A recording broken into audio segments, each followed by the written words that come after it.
ચૂંટણી અને ચૂંટણી આયુક્ત, બરાબર, તો આ બંને ટોપિક બહુ જ અગત્યના હોય છે. જીપીએસસી ક્લાસ 1-2માં ચૂંટણી પંચમાંથી અને ચૂંટણીમાંથી બંનેમાંથી જે છે ક્વેશ્ચન પૂછાતા હોય છે. તો 7/1/2024ની ક્લાસ 1-2ની પ્રિલિમમાં સરસ મજાનો ક્વેશ્ચન પૂછાયો ભારતના ચૂંટણી પંચ વિશેનો. પહેલું વાક્ય લખ્યું છે કે ભાઈ ચૂંટણી આયુક્તો તેમની મુદત પૂર્ણ થાય તે પહેલા હોદ્દા પરથી દૂર કરી શકાય છે અને આપણે સાચા વિધાન પસંદ કરવાના છે.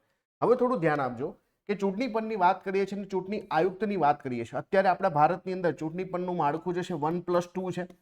એક આપણા ચીફ ઇલેક્શન કમિશનર છે અને બીજા જે છે 2 ચૂંટણી આયુક્ત હોય છે. અન્ય ચૂંટણી આયુક્ત હોય છે, નાયબ નથી હોતા. ક્યારે પણ ડેપ્યુટી શબ્દ લખ્યો હોય તો એ ખોટું છે, નાયબ લખ્યું હોય તો ખોટું છે. અન્ય ચૂંટણી આયુક્ત કહેવાય છે. તો જે ચીફ ઇલેક્શન કમિશનર છે એમને તો આપણે સુપ્રીમ કોર્ટના જજને દૂર કરાય એવી રીતે દૂર કરી શકીએ, જ્યારે ઇલેક્શન કમિશનને રાષ્ટ્રપતિ દૂર કરી શકે ડાયરેક્ટલી, પરંતુ એના માટે તમારે જે છે ચીફ ઇલેક્શન કમિશનના કન્સલ્ટની જરૂર પડે.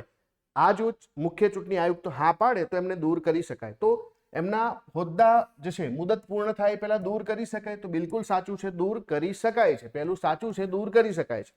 મુખ્ય ચૂંટણી આયુક્તે માત્ર સર્વોચ્ચ અદાલતના ન્યાયમૂર્તિને જે રીતે હોદ્દા પરથી દૂર કરી શકાય તે પ્રક્રિયા દ્વારા દૂર કરી શકાય. હમણાં જ મેં તમને સમજાવ્યું કે મુખ્ય ચૂંટણી આયુક્તને એવી રીતે દૂર કરી શકાય.